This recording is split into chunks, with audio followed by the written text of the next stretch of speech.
بسم اللہ الرحمن الرحیم۔ السلام علیکم۔ فون کی گھنٹی سن کر میری آنکھ کھل گئی۔ کمرے میں روشنی نہیں تھی، شاید ہمیشہ کی طرح آج بھی بجلی نہیں تھی۔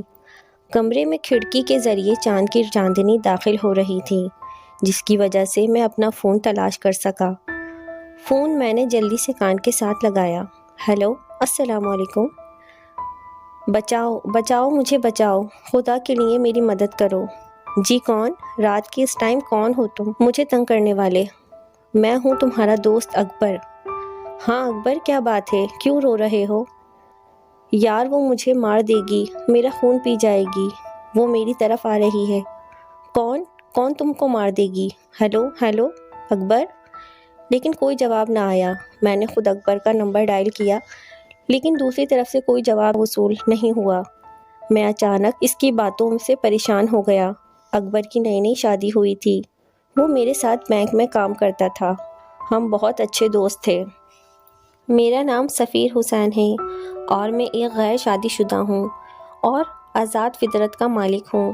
میں نے الماری سے اپنا ریوالور نکالا اور اکبر کے گھر کی طرف چل دیا۔ اکبر کا گھر کم آبادی والے علاقے میں تھا۔ گھر کے پاس ایک نہر گزر رہی تھی اور اس کے پار ایک قبرستان تھا۔ جلد ہی میں اس کے گھر پہنچ گیا۔ اس کا گھر 3 کمرے پر مشتمل تھا۔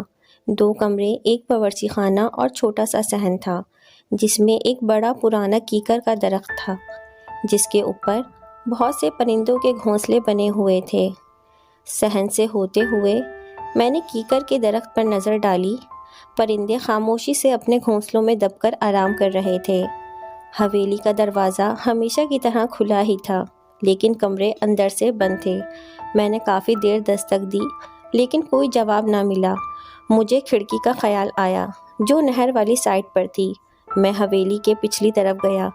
میں یہ دیکھ کر حیران رہ گیا کہ کھڑکی کھلی تھی اور کھڑکی کے اوپر تازے خون کے نشان تھے۔ میں کھڑکی کے ذریعے اندر آیا۔ اب بجلی آ چکی تھی۔ میں نے بلب جلایا تو میرے رونگٹے کھڑے ہو گئے۔ اکبر بیڈ کے نیچے خون میں لپٹا ہوا پڑا تھا اور بھابھی کا کوئی نام و نشان نہیں تھا۔ میں نے اکبر کو چیک کیا تو وہ اس دنیا کو چھوڑ چکا تھا کہ اچانک میری نظر خون کے دھبوں پر پڑی، جو کسی کے ننگے پاؤں کے تھے، یعنی کوئی کمرے سے کھڑکی کی طرف سے باہر گیا تھا اور خون کے نشان اس کے پاؤں کے ذریعے فرش پر بنے ہوئے تھے۔ میں نے پہلے گھر کی تلاشی لی، لیکن بھابھی کا کوئی پتہ نہ چلا۔ یقیناً وہ قاتل ہو سکتا ہے، بھابھی کو ساتھ لے گیا ہوگا۔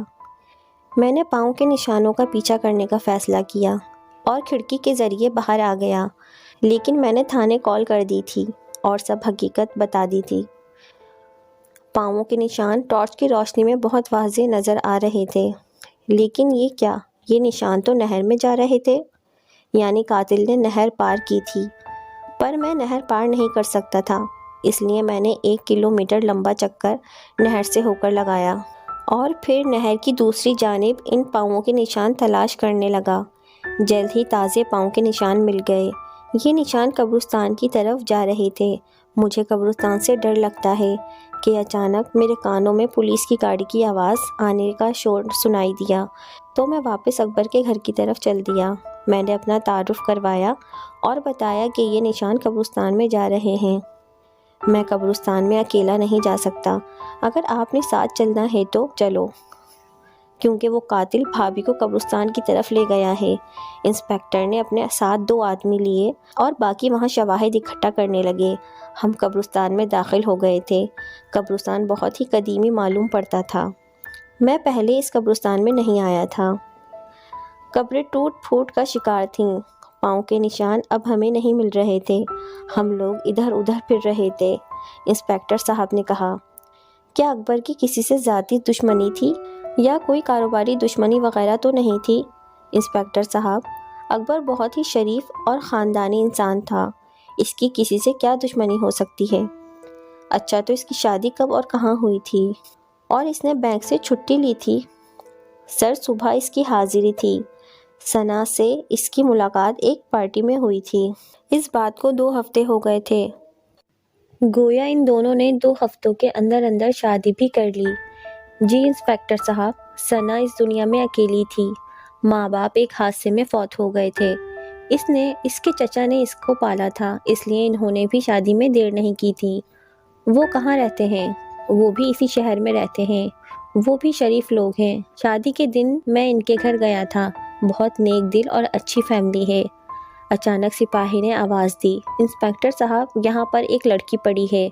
ہم ایک طرف درخت میں چلے گئے، وہاں کافی درخت تھے اور ایک درخت کے نیچے بھابھی ثنا پڑی ہوئی تھیں، اور میں یہ دیکھ کر حیران ہو گیا کہ وہ نشان بھابھی کے پاؤں کے تھے، کیونکہ اب ان کے پاؤں پر خون جم چکا تھا اور وہ بے ہوش تھیں۔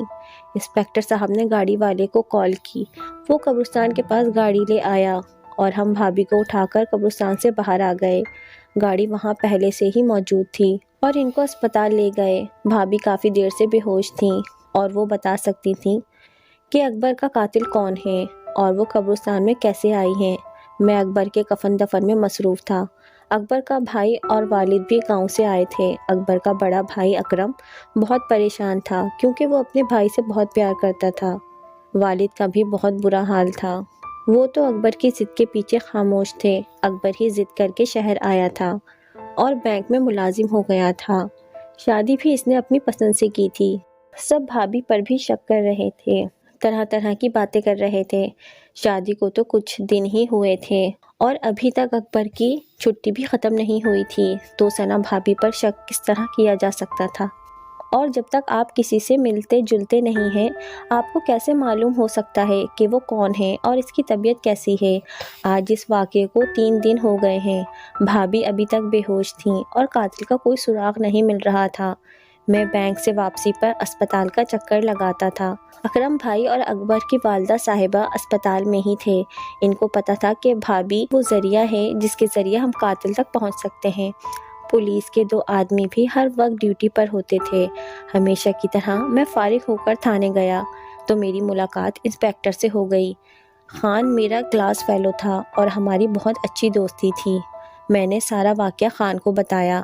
انسپیکٹر خان کسی گہری سوچ میں ڈوب گیا اور کافی دیر کے بعد وہ بولا، اس قسم کے 2-3 کیس پہلے بھی ہوئے ہیں۔ کیا مطلب ہے؟ کیسے کیس خان؟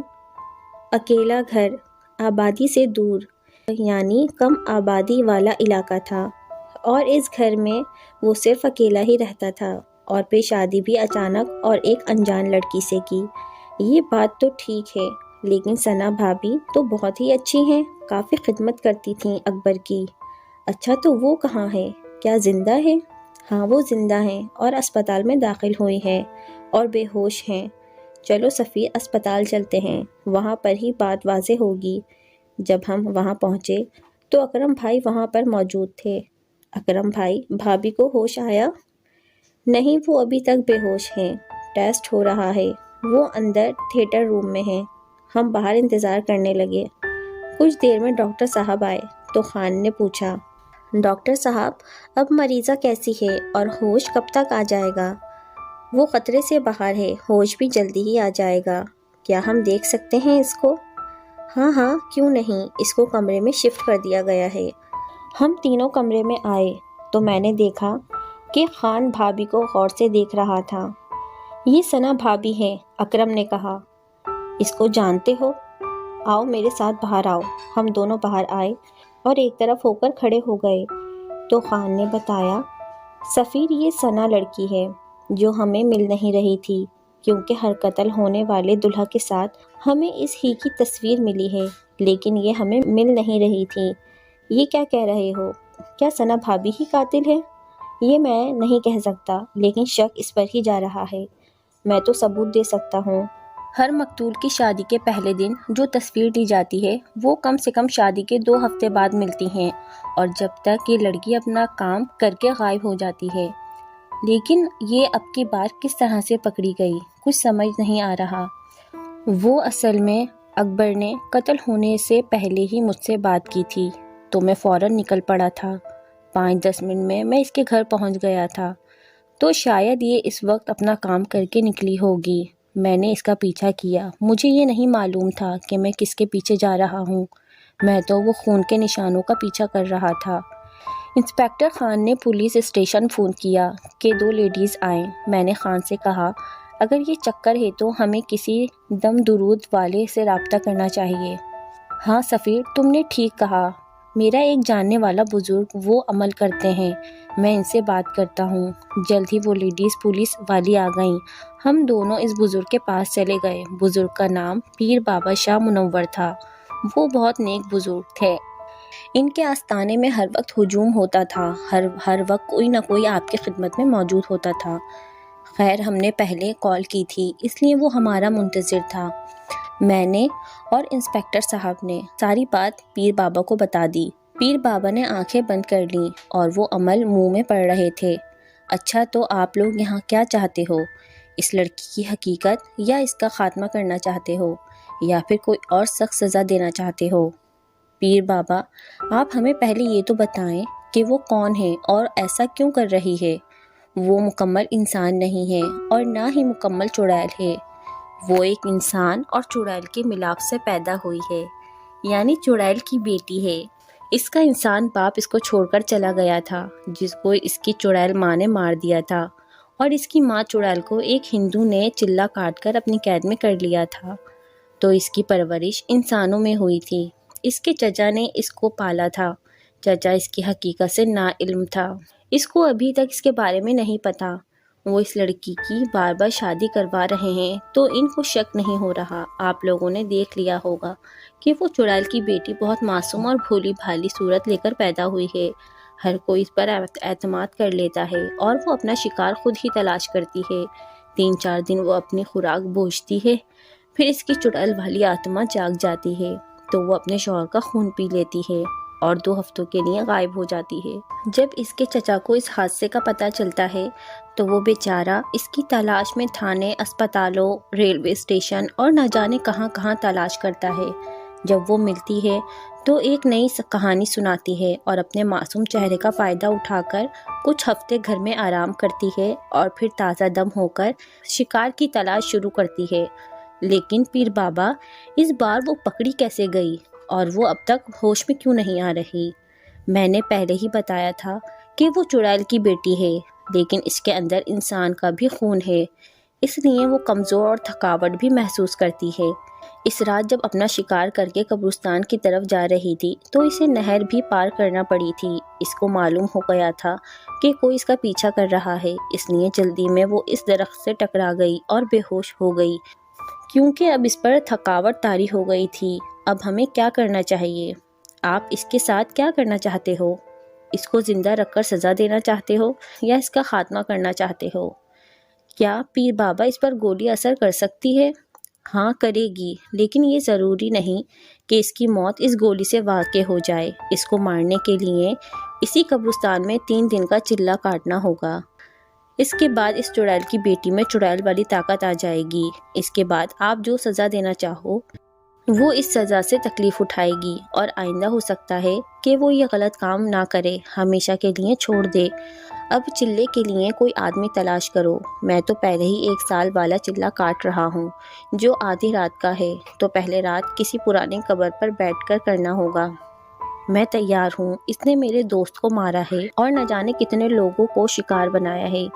ٹھیک ہے سفیر بیٹا، یہ لو ستو کے دانے، کسی پرانی قبر پر بیٹھ کر ان دانوں پر چلہ کرنا ہے اور حصار سے باہر نہیں آنا۔ کچھ بھی ہو جائے، چاہے میری آواز آئے یا میں خود ہی آؤں یا تمہارے دوست اکبر بھی آ جائے، تم نے کسی کی کسی بات پر عمل نہیں کرنا ہے، بس میرا بتایا ہوا عمل کرتے رہنا اور دن میں کسی سے کوئی بات نہیں کرنا۔ بینک سے چھٹی لے لو۔ میں نے پیر بابا کی بات مان لی، لیکن میرا دل تسلیم نہیں کر رہا تھا کہ بھابھی ایک بے رحم قاتل ہو سکتی ہے اور وہ ایک چڑیل کی بیٹی ہے۔ رات کا وقت تھا۔ فون کی گھنٹی سن کر میری آنکھ کھل گئی تو یہ اطلاع ملی کہ بھابھی ثنا اسپتال سے فرار ہونے میں کامیاب ہو گئی ہے۔ اس بارے میں اور کچھ معلوم نہ ہوا۔ میں نے اسی وقت انسپیکٹر سے بات کی تو اس نے کہا، سفیر بھائی اب وہ چلہ کرنا ہے اور ضرور کرنا ہے۔ خدا نہ کرے وہ کوئی اور کام کر دے اور کسی کی جان چلی جائے۔ صبح ہوتے ہی میں بینک گیا اور بینک سے 5 چھٹیاں لے لیں اور انسپیکٹر خان کے پاس گیا۔ میں پولیس اسٹیشن چلا گیا، وہ میرا انتظار کر رہا تھا۔ ہاں تو چھٹی لے لی؟ ہاں جی۔ ٹھیک ہے، چائے پی لو تو ہم ثنا بھابھی کے چچا کے گھر چلتے ہیں۔ ٹھیک ہے، میں تیار ہوں اور مجھے اس کا گھر اچھی طرح سے یاد ہے۔ ایک پڑوسی سے پتہ چلا کہ کل رات کو جہانگیر صاحب کا انتقال ہو گیا ہے، اس لیے سب لوگ اس کو دفن کرنے کے لیے اس کے آبائی گاؤں گئے ہوئے ہیں۔ کیا ثنا بھابھی بھی اس کے ساتھ ہے؟ ظاہری بات ہے کہ ثنا باجی چچا جہانگیر سے بہت پیار کرتی تھیں، انہیں تو جانا ہی چاہیے تھا۔ اور ان کا گاؤں کہاں ہے؟ انسپکٹر خان نے پوچھا۔ ان کا گاؤں کا نام کیا ہے؟ لال سمندر۔ ان کے گاؤں کا نام کیا ہے؟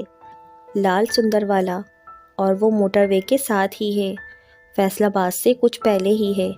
ہم سب سے پہلے پیر بابا کے پاس گئے تو انہوں نے کہا، اس بات کا فائدہ اٹھا لو سفیر، تم اپنا چلہ آج رات سے شروع کر لو، اور انسپکٹر خان تم بے شک اس کے پیچھے گاؤں میں چلے جاؤ۔ اگر وہ وہاں نہیں ملتی اور وہاں سے غائب ہوتی ہے تو مجھے اطلاع دینا، میں پھر عمل سے پتہ کروں گا کہ وہ کہاں ہے۔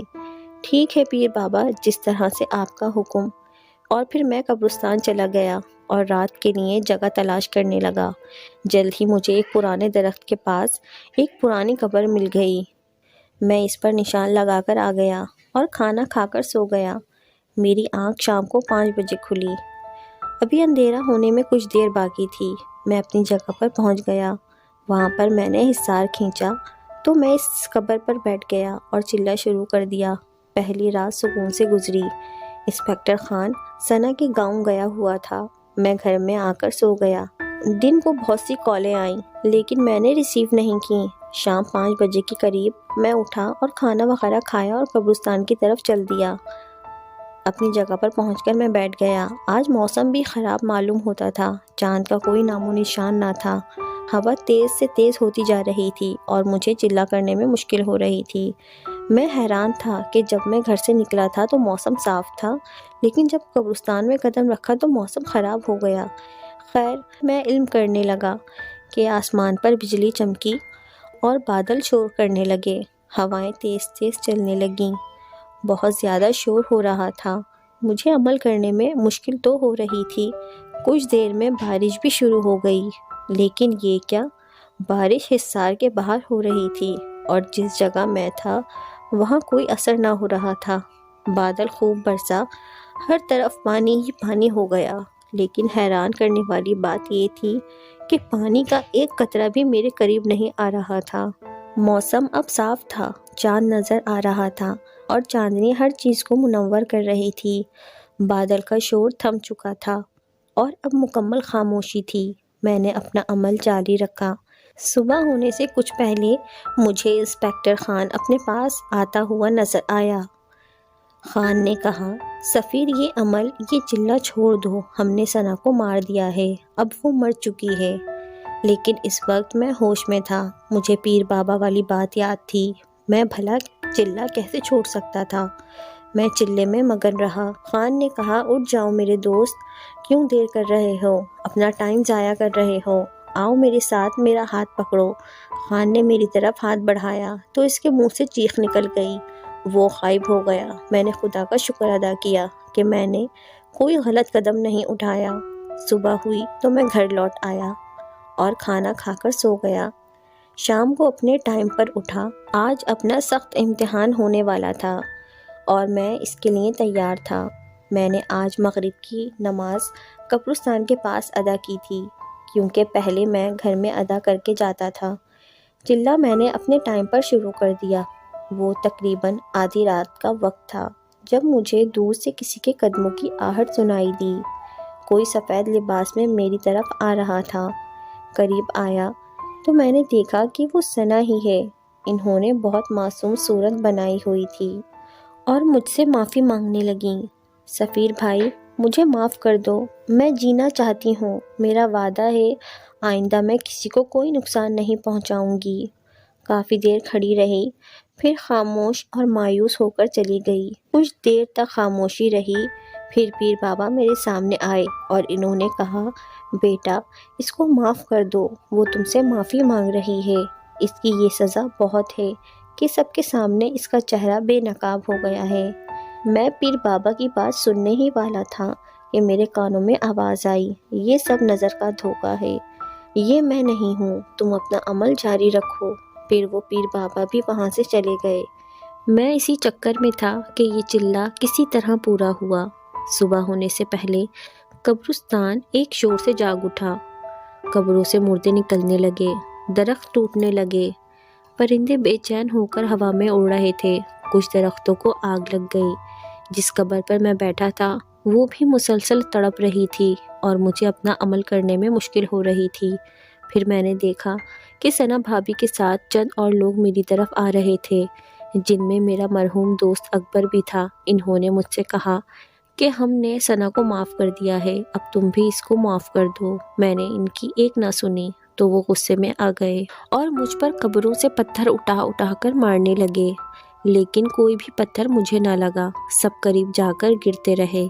کچھ دیر یہ عمل جاری رہا، پھر سب مردے میرے پاس آنے لگے اور پرانی قبر بھی مجھے پریشان کر رہی تھی، جس میں سے کسی بڑھیا کی آواز آ رہی تھی۔ میں نے آنکھیں بند کر لیں اور عمل جاری رکھا کہ اچانک سب شور ختم ہو گیا۔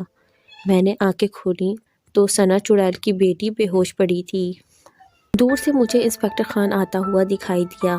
اب صبح ہو چکی تھی۔ انسپکٹر خان نے بے ہوش ثنا پر فائر کیا اور اس کو ہمیشہ کی نیند سلا دیا۔ میں حصار سے باہر نکلا۔